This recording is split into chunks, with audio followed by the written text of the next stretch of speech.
I'm live in several different places today, which is exciting and kind of weird. So we're in our DNA Essentials community group, we're in a DNA Essentials public page, and we're live on Instagram.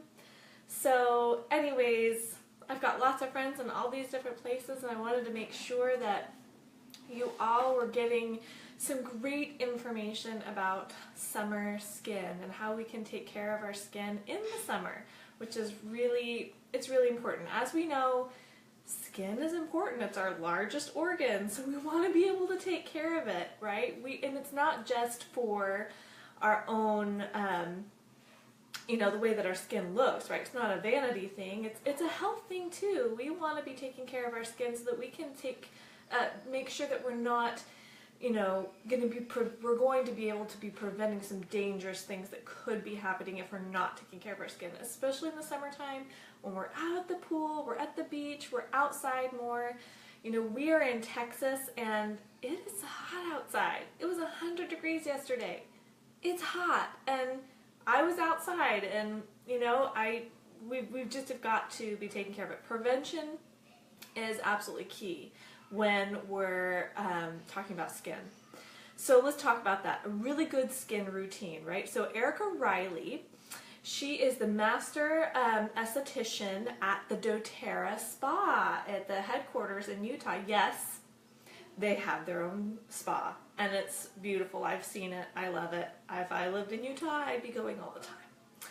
Anyways, she has a great testimony of what she does for her clients that come into the spa and what she does for herself. She uses oils all the time. She uses them at home, everywhere. And she uses the Virage Cleanser, Toner, and Moisturizer in the morning, and the Essential Skincare Tightening Serum and Hydrating Cream at night. Her favorite oil is sandalwood. I'm going to tell you more about sandalwood in a minute. She uses it for everything, especially she likes to mix a few drops of sandalwood into her hydrating cream at night, partly for it's very relaxing and very grounding, but it's also because it's very rejuvenating for the skin and helps the skin to just look really good. And there are other things. I mean, sandalwood's an epic oil. And then she likes, whenever her skin needs a little bit more, she uses juniper berry, and because juniper berry is a really good toner. So, juniper berry is not one that I would normally have thought to use for skin, but there you go. You can use juniper berry just for a toner. Now, when we're using oils on our skin, especially on our face, we want to make sure that they're used in very small amounts and that they're diluted. So you're going to be wanting to use them in your moisturizer and some fractionated coconut oil or any other carrier oil. I've done a few skincare classes before, and I've talked about those carrier oils because each carrier oil is going to do something different for your skin. So fractionated coconut oil is very light, and it will absorb really well into the skin, where like almond oil is more dense, and it's more for like dry skin. So pick that carrier oil of your choice and use it. Again, we're not putting oils really anywhere. We're not putting them in our eye or in our nose, right? We're just putting them around. We want to make sure and be careful of that. Not that it's going to hurt anything, but if you get oil in your eyes, it might sting for a little bit, and that can be uncomfortable. So that being said, let's talk a little bit more about sandalwood oil. Sandalwood oil is good for dry and mature skin, but it's also, oh good, okay. I thought I got lost on one of my multiple places that I'm living right now. It's also very rich in sesquiterpenes. Okay, so that's a chemical in the oil. Sandalwood, it's also in frankincense, so those are your two really powerful oils that we should be using a lot, because sesquiterpenes are proven to really support healthy cells in the body. If you've watched my things before, you know how much I talk about the importance of cells and our cell health, right? So if we're talking about skin and we're wanting to support the cells on the skin and in the body, we're going to want to be reaching for our sandalwood oil, for our frankincense oil. Wonderful preventatives, right, for things that could occur later, or maybe things that are happening now. Maybe you have a mole on your face or anywhere in your body that's looking a little interesting, you maybe want to think about going and getting your sandalwood oil or your frankincense oil just for, precautions, just to help support the body and support the cells in the body. So just a little quick little tip there for the importance of using those oils for your skin health. And then there's juniper berry. Like Erica said, it's a natural toner. It's really good for the skin, and it really benefits problematic skin. So if you have problematic skin, say you've got hormonal breakouts or different things like that, you maybe want to reach for your juniper berry and put just one drop in the palm of your hand with your lotion, and you can massage that in your face, maybe morning and night.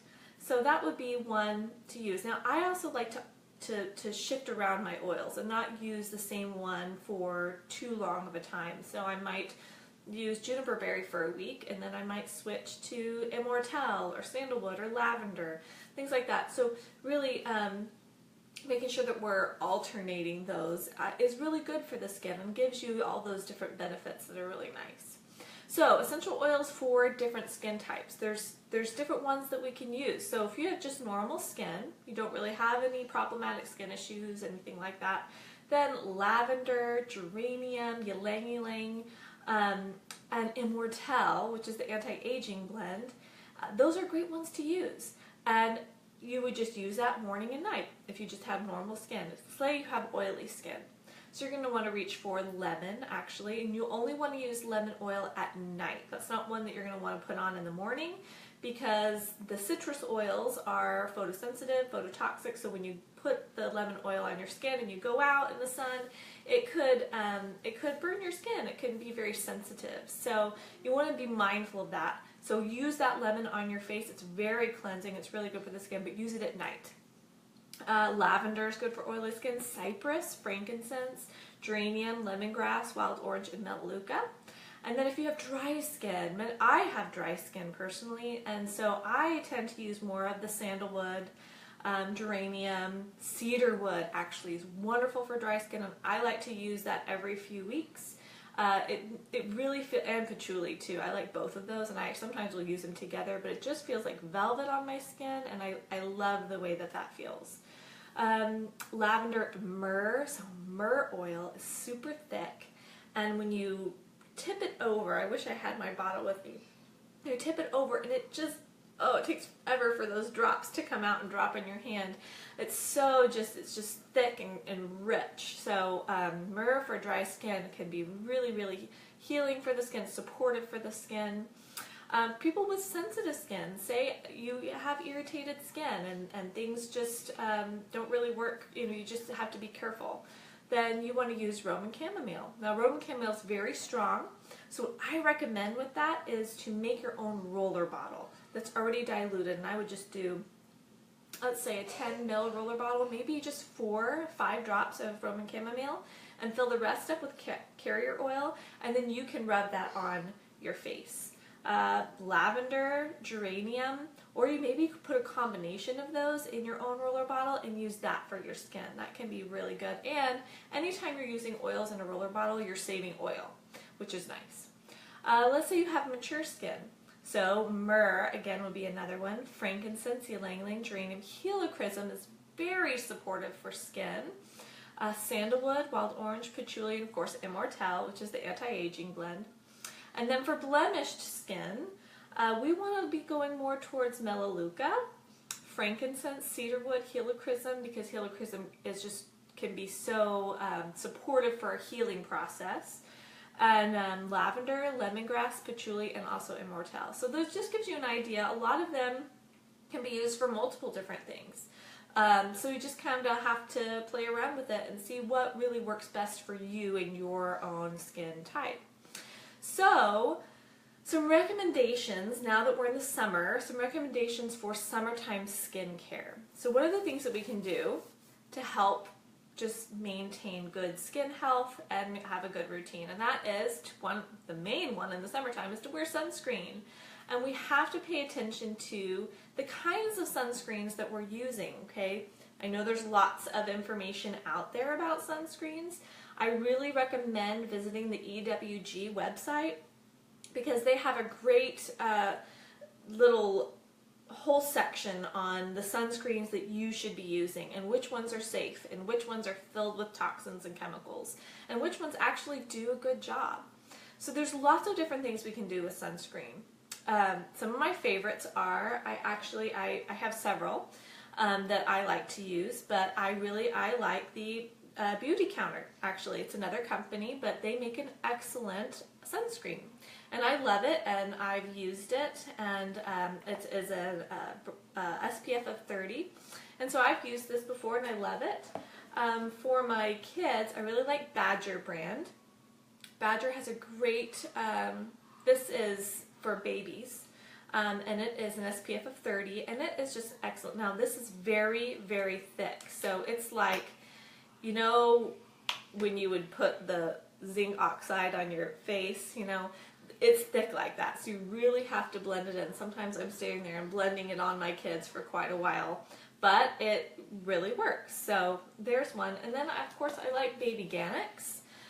This is a spray. I would actually recommend, I just happened to pick this up at the store because I needed sunscreen and we were out and about and I just kind of picked it up. But I would recommend the a base, not a spray, okay? There's a stick, a mineral-based sunscreen stick, and that's what I would really recommend. That would be more beneficial than the spray. Or you can make your own. Now, when you're making your own sunscreen, there's some things to know. So it's perfectly fine for you to do a DIY and make your own sunscreen, but it's just not going to be as powerful as using maybe one of these more broad spectrum ones. So when I'm going to use my own sunscreen, it's usually when I'm for kind of everyday use. If I know that we're going to go out in the evening, maybe late afternoon, and I'm going to be kind of in and out of the sun, I'll probably just use my own. But if I'm going to be at the pool, and I'm going to be out for long periods of time, maybe during you know, the hottest part of the day, then I'm going to want to go towards something a little heavier, like one of the ones that I just mentioned.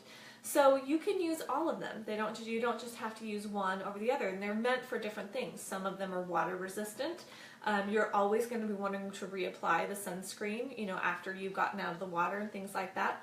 All the things we know, I'm just reminding you of what you already know, right? So that you can actually do it. Sometimes we need constant repetition. So I thought this was really interesting. How much time you spend in the sun with no skin protection directly correlates with how quickly your skin actually ages. So that's something to take into consideration because, I mean, growing up, I was the one that was, you know, I like to get a nice suntan, and I would go out in the sun without sunscreen and think that that was going to help me get a better tan, and really that was not a really great thing to do, and I probably have some skin damage from that. So I want to make sure that my kids know how to take care of their skin better, know why it's important, and it's important for prevention. So anyways, some tips. We want to look into some of those sun shirts and get them for your kids too, especially if you know that you're going to be out in the sun all summer long like most of us are. Get the sun shirts, wear them, wear a hat, make sure you've got your sunglasses, plan around the time of day, so maybe not be out during the hottest time of the day, maybe do it late afternoon or earlier in the morning time. So those are just really simple things, simple recommendations. So a natural DIY sunscreen recipe, I'm going to give it to you. It is 1/2 cup of olive oil, 1/4 cup of fractionated coconut oil. That is just coconut oil, but all the fat's been spun out so that it's always liquid. 1/2 cup of beeswax, 2 tablespoons of zinc oxide, 1 tablespoon of vitamin E, 2 tablespoons of shea butter, and then 12 drops of helichrysum oil, or you can also use lavender essential oil. So those are really good ones. And again, that would be just one that I would use for every day. If I'm just going out and I know I'm going to be in and out of the sun.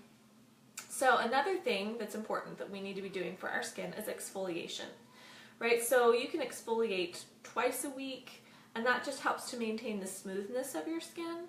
A lot of people like to be on a schedule, so on like Wednesdays and Sundays they exfoliate and do a face mask and all of that kind of stuff.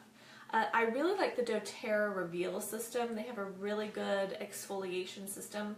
That system's not meant to be used every single day. Again, that would be one that you would just use maybe twice a week. And it's a good system. And of course I love, and I didn't bring it with me, it's in my bathroom, but I love the doTERRA Mud Mask. And it happens to be 10% off this month, which is really nice. So I'm going to stock up on that because I have problem skin. And I use the mud mask a lot. Now, if you have very sensitive skin, this wouldn't be a good option for you, but I use the mud mask almost every night. And I just put it on, I leave it on for about 5 or 10 minutes, and then I wash it off and use my, my doTERRA face system. So I love doing that. It's done wonders for my own skin. If you have problematic skin and it's not super sensitive, you might want to think about trying that. If it doesn't work, that's okay. And then, of course, you want to de-stress. The more stressed we are, the more it puts stress load on our bodies. So we want to de-stress. We want to make sure that we're sleeping. We want to get enough sleep. It's hard in the summer. The nights are kind of late. Our schedules are all disrupted. We want to make sure we're drinking lots and lots of water. And I recommend putting just one drop of doTERRA's lemon essential oil in your water.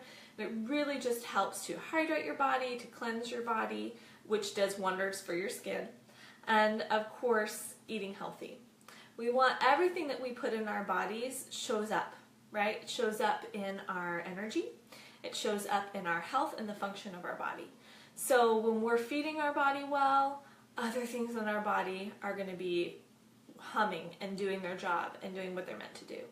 So anyways, those are just some great things, suggestions of ways that I like to take care of my skin in the summer. Oh, and I forgot to mention after sun spray, of course.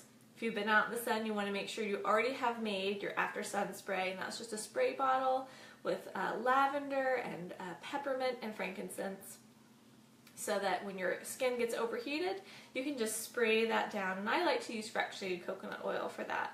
And then it's just great. David got a sunburn a few weeks ago when we were in Schlitterbahn, and I went right to those oils, and it gave him a much needed relief from his little bit of red skin on his shoulders. So anyways, I hope that that was informative for you.